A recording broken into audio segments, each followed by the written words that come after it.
اعوذ باللہ من الشیطان الرجیم بسم اللہ الرحمن الرحیم کذبت عاد المرسلین اذ قال لهم اخوهم ہود الا تتقون انی لکم رسول امین۔ میرا یہ خیال ہے کہ جہاں اب ترجمے کی ضرورت نہیں ہے، صرف تکرار ہو رہی ہے، وہاں ترجمہ نہ کروں میں۔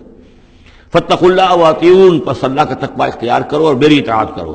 وما اسألکم علیہ من اجر ان اجری الا علی رب العالمین اتبنون بکل ریع آیۃ تعبثون۔ یہ نئی بات ہے، کیا تم بناتے ہو، تعمیر کرتے ہو ہر اونچی جگہ پر ایک نشانی، صرف اس لیے کہ تم رہو ایک شغل کے طور پر، تم نے اس کو بیکار کی نشانیاں بنایا ہوا ہے۔ یہ ایسی تمدن کے اندر ایک کمی یہ بھی رہی ہے، خرابی رہی ہے۔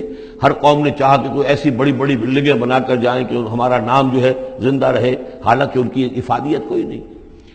اب یہ تاج محل بنا دیا گیا، کیا اس کی افادیت؟ کروڑ ہار